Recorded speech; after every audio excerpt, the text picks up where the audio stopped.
Hello everyone.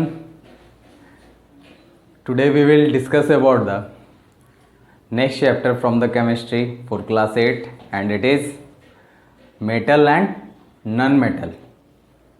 In some books it is also mentioned materials, metal and non-metal. कि बहुत सारे बुकों में जो है वो आपको materials metal and non metal mention किया हुआ है। अदरवाइज जो है मेन टॉपिक हमारा अगर है तो वो है हमारा मेटल एंड नॉन मेटल, और आज हम लोग इसी को पढ़ने वाले हैं। ठीक है, तो स्टूडेंट जितने भी हमारे नियर अबाउट थिंग्स हैं, अगर हम गौर करें तो इन सारे जगहों पे है ना, बहुत ज़्यादा गौर करने से आपको कुछ न कुछ दिखाई देगा या समझ में इजीली आ जाएगा।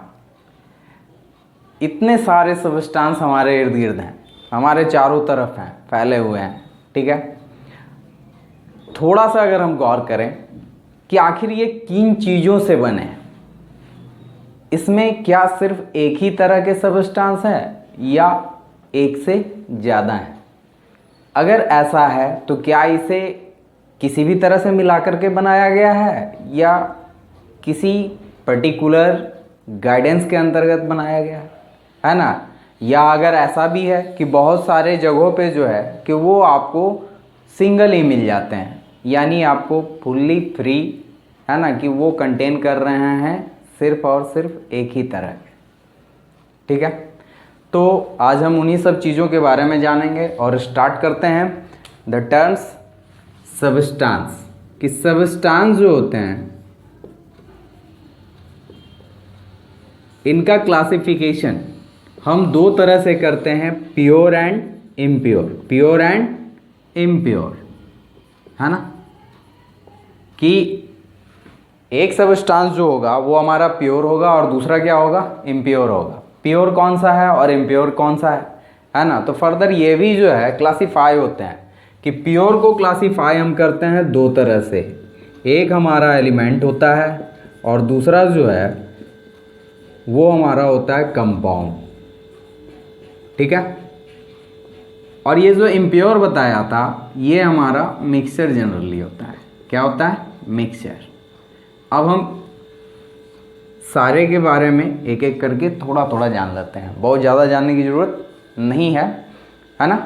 तो सबस्टांस जितने भी हमारे इर्द गिर्द हैं उन्हें क्लासीफाई किया गया प्योर और इम्प्योर में। प्योर में जो हमारा दो तरह का होता है, एलिमेंट और कंपाउंड। ठीक है, आप अगर देखते होंगे तो हर सबस्टांस छोटे छोटे पार्टिकल से बना है। ठीक है ना, इसे ही हम एटम कहते हैं या मॉलिक्यूल कहते हैं। तो एटम जो होता है वो फंडामेंटल पार्टिकल है, यानी मॉलिक्यूल से भी छोटा पार्टिकल, क्योंकि कुछ सबस्टांस जो हैं वो मॉलिक्यूल कंटेन करते हैं, जबकि क्या है कि कुछ सबस्टांस का जो बेसिक यूनिट होता है वो हमारा एटम ही है। अब यही एटम एक से ज़्यादा है ना, एक ही तरह के हैं तो भी ये आपस में कंबाइन करके मॉलिक्यूल फॉर्म कर सकता है। अब कहोगे कैसे? तो जैसे हम हाइड्रोजन के बारे में जानते हैं तो ये हाइड्रोजन एक एटम को शो करता है, लेकिन H2 ये एक मॉलिक्यूल को शो कर रहा है। किसको शो कर रहा है? मॉलिक्यूल को कर रहा है। अब मॉलिक्यूल जो होते हैं वो लाइक एटम्स के भी हो सकते हैं और unlike.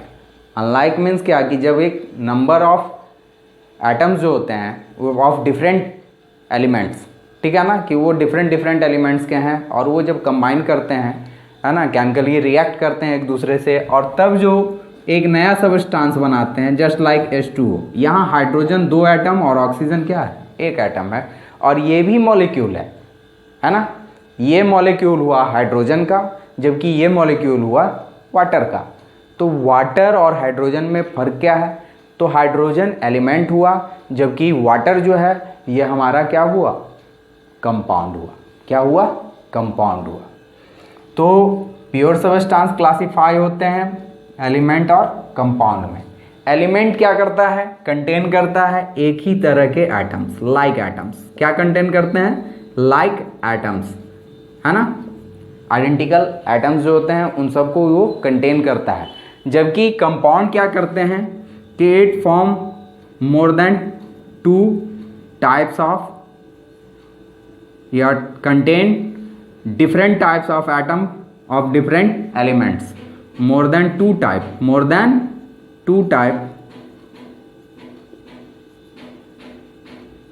types of elements, two types of atom of different elements of different, ठीक है। इसमें क्या होता है कि जब दो या दो से अधिक सबस्टांस या एलिमेंट जो हैं वो आपको केमिकली आपस में रिएक्ट करते हैं इन ए फिक्स प्रोपोर्शन, और तब जा कर के ये क्या बनाते हैं, कंपाउंड बनाते हैं। जैसे carbon dioxide, carbon monoxide, water है, इसके अलावा जो हमारा सॉल्ट होता है सोडियम क्लोराइड है, तो ये सब हमारे क्या हैं, ये आपको कंपाउंड है। ये सब क्या है, कंपाउंड। एलिमेंट में हमारे पास क्या है, तो आयरन है, कॉपर है, सिल्वर है, गोल्ड है ना, मैग्नीशियम है, हाइड्रोजन है, नाइट्रोजन है, ऑक्सीजन है। तो ये सब आपको प्योर सब, जो प्योर में भी अगर कहा जाए तो ये प्योरेस्ट सबस्टांस है, क्योंकि ये एक ही तरह के एटम को कंटेन करते हैं। इनके किसी भी पार्ट से आप पार्टिकल निकाल करके देखेंगे वो एक ही तरह के एटम कंटेन होंगे, ठीक है। कोई दिक्कत नहीं होना चाहिए इसे समझने में। अब आते हैं इम्प्योर। इम्प्योर जो है ये हमारा मिक्सचर है। तो ये मिक्सचर आप समझ लें कि एक तरह से जिस तरह खाने वाला, इसमें इसका कोई कंपोजिशन फिक्स नहीं होता है। उसी तरह से जब दो या दो से अधिक सबस्टांस है ना, एलिमेंट, कंपाउंड्स है ना, इन सभी को किसी भी प्रोपोर्शन में क्या करते हैं, मिक्स कर देते हैं, ठीक है, तो वो क्या देता है, मिक्सचर बनाता है। क्या बनाता है, मिक्सचर, ठीक है। इसमें कुछ जो डिफरेंसेज हैं, बेसिक डिफरेंस थोड़ा सा होते हैं। एलिमेंट्स में जो है वो जिन एटम से बने हैं, है ना, या जिनसे बने हैं कंस्टिट्यूएंट, जिन जो भी हैं उनके सारे जो हैं वो प्रॉपर्टी क्या होते हैं, मौजूद होते हैं। कंपाउंड में जो है इसका अपना ही एक प्रॉपर्टी होता है, ये अपने पेरेंट्स या अपने कंस्टिट्यूएंट के प्रॉपर्टी पर डिपेंड बिल्कुल नहीं करता, ठीक है। अब आते हैं, बात करते हैं मिक्सचर। तो मिक्सचर में चूंकि मैंने इसका कोई फिक्स रेशियो नहीं होता है, जैसे तैसे हम लोग क्या करते हैं उसे मिला करके बनाते हैं, है ना। कभी कंपोजिशन हम फिक्स रखें भी, कभी ना भी रखें, कोई टेंशन नहीं है ना। जैसे कि शरबत, कभी किसी के यहाँ चीनी ज़्यादा होता है, किसी के यहाँ कम होता है, लेकिन है तो शरबत ही, ठीक है। कोई चाय में चीनी ज़्यादा पीते हैं, कोई चाय में चीनी कम पीते हैं, है क्या, चाय ही तो है, ठीक है। तो कंपोजिशन डिफर कर सकता है, लेकिन इसमें कोई एक फिक्स प्रोपोर्शन जरूरी नहीं है कि रहेगा, ठीक है। तो वो हमारा क्या हो गया, मिक्सचर। और मिक्सचर जो है ये इम्प्योर सबस्टांस है। इन प्योर सबस्टांस को जो है आप किसी भी फिजिकल मेथड के थ्रू जो है इनके कंस्टिट्यूएंट को ऑब्टेन नहीं कर सकते हैं, यानी ये जिससे बने हुए हैं। तो फिजिकल मेथड में क्या हुआ, तो भाई हाथ से चुन करके, है ना, विनोइंग करके, हवा दे करके, समझे ना, या और भी जितने भी हैं, मैग्नेटिक सेपरेशन है, समझे ना, चाहे इसको बॉयल करके, ऐसे ये सब करने से जो है हम इसे सेपरेट नहीं कर सकते इसके कंस्टिट्यूएंट को, ठीक है। लेकिन मिक्सचर में ऐसा संभव है और ईजिली है, ठीक है। तो ये सब कुछ डिफरेंसेस थे, लेकिन हमारा अभी भी मेन टॉपिक नहीं आया।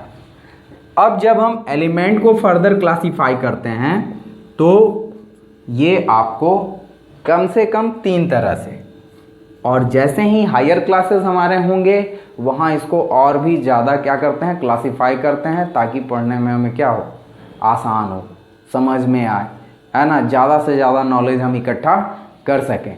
तो बाकी के बारे में तो हमें ज़्यादा डिस्कस करना नहीं है, सिर्फ और सिर्फ एलिमेंट्स के बारे में बात करेंगे। और इसमें जो है इनको क्लासीफाई करते हैं मेटल, है ना, और लास्ट वाले को दे देते हैं नॉन मेटल, है ना। और ये जो थर्ड जेंडर है, सॉरी थर्ड एलिमेंट है ना, इसे हम क्या कहते हैं, मेटलॉइड्स। ऐसे कहना गलत नहीं है, क्योंकि ये बीच का ही है, ना तो ये मेटल है और ना ही नॉन मेटल है, यानी इसकी कैरेक्टरिस्टिक जो है वो दोनों का है। कभी ये मेटेलिक कैरेक्टर शो करता है और कभी क्या करता है, नॉन मेटेलिक कैरेक्टर शो करता है, ठीक है। अब आप गौर करें कि मेटल, नॉन मेटल और मेटलॉइड्स, तो थोड़ा सा गौर करेंगे तो हम लोग ईजिली समझ में आ जाएगा कि भाई कौन सा मेटल है, कौन सा नॉन मेटल है और कौन सा मेटलॉइड्स है, ठीक है। पीरियोडिक टेबल सबके घरों में होते हैं, है ना। बस हम लोगों ने देखा और देख करके ही उसे क्या किया, पूरा जो ऑब्जर्व करना होता है, पूरा जो नॉलेज गेन करना होता है, सबके घरों में पड़ा रहता है। बेचारा देख लेते हैं, देख करके हम लोगों को लगता है हाँ सब कुछ जान गए हम लोग, ठीक है ना।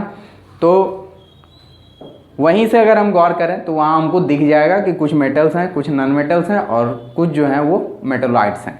लेकिन इसे जाने कैसे, तो मेटल्स जनरली हार्ड होते हैं। मेटल्स क्या होते हैं, जनरली हार्ड होते हैं। तो हमारे घर में जो है आयरन है, अब ये नहीं कि स्टील कह देना, ठीक है ना, कि सर हमारे घर में स्टील भी है, तो स्टील नहीं, ठीक है ना। आयरन है, कॉपर है, मरकरी है, सोडियम है, पोटेशियम है, कैल्शियम है ना। ये सब सारे के सारे जो है आपको क्या है, मेटल्स हैं, ठीक है। सिल्वर, गोल्ड, इन सब, जिंक, तो ये सब मेटल्स हुए। नॉन मेटल्स हमारे पास क्या हैं, तो ज़्यादातर ये गैसियस फॉर्म होते हैं। तो ज़्यादातर गैसियस फॉर्म जो हैं आपको जैसे ऑक्सीजन है, हाइड्रोजन है, नाइट्रोजन है, हीलियम है, नियन है, आर्गन है, क्रिप्टन है, ठीक है ना। इसके अलावा भी है कुछ सॉलिड फॉर्म भी है भाई, है ना। आप जैसे कार्बन को देख लें, सल्फर को देख लें, तो ये सब हमारे क्या हैं, सॉलिड फॉर्म में है, ठीक है। लेकिन ये क्या है, नॉन मेटल है। ये क्या है, नॉन मेटल है। अब बच गया मेटलॉइड्स। तो मेटलॉइड्स में जो है ये इनमें से कुछ एक को तो हम लोग अपने डेली लाइफ में खूब यूज़ करते हैं, पता नहीं होता, क्योंकि जो हम लोग मेमोरी कार्ड वगैरह यूज़ करते हैं, है ना, तो वहाँ भी सिलिकॉन, ठीक है, एक मेटलॉइड्स है जिसका बहुत बड़े पैमाने पे क्या किया जाता है, यूज़ किया जाता है। जितने भी सोलर पैनल वगैरह होते हैं इन सब में आपको अच्छी खासा मात्रा में जो है सिलिकॉन का यूज होता है।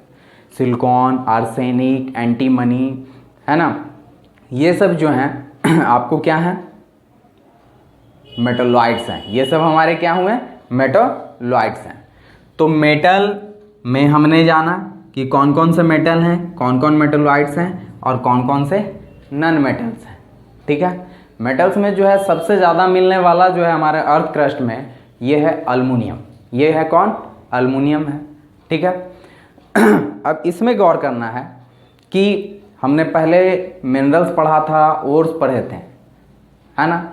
तो जनरली जो है मिनरल्स क्या होते हैं, तो मिनरल्स जो होते हैं तो सच टाइप ऑफ रॉक पार्टिकल्स, है ना, कंटेनिंग मिनरल्स, कंटेनिंग एलिमेंट्स और कंपाउंड, एलिमेंट्स और compound, either in free state और कंबाइंड स्टेट, ठीक है। कि जनरली जितने भी रॉक पार्टिकल्स होते हैं वो आपको कुछ ना कुछ, है ना किसी तरह के मेटल्स को या एलिमेंट्स को जो हैं वो क्या करते हैं, कंटेन करते हैं, समझे ना। और या तो उसको वो फ्री स्टेट में कंटेन करते हैं, फ्री कहने का मतलब कि केवल वही, है ना, थोड़ा बहुत इम्प्योरिटीज़ के रूप में कुछ कुछ मिल जाए, है ना, या फिर उसके कंपाउंड को वो कंटेन करता है, और ये हमारा हुआ मिनरल्स। इसके अलावा जो होता है वो होता है ओर्स। तो ओर्स जो होते हैं वो स्पेसिफिक मेटल्स के लिए होते हैं, कि such type of minerals by which we obtain a particular elements और सबस्टांस और मेटल्स, है ना, इकोनॉमिकली और ईजिली, जिनसे हम क्या करते हैं कि कम पैसे में और कम खर्चों में या कम प्रोसेस में जो हैं ऐसे मिनरल से हम किसी पर्टिकुलर एलिमेंट को क्या कर लेते हैं, ऑब्टेन कर लेते हैं, और इसे हम क्या कहते हैं, ओर्स। जैसे आपने सुना होगा बॉक्साइट, हेमाटाइट, मैग्नेटाइट, क्यूपराइट, है ना, कॉपर ग्लांस। तो ये सब जो हैं आपको क्या हैं, ओर्स हैं, डिफरेंट एलिमेंट्स के, डिफरेंट एलिमेंट्स के, ठीक है।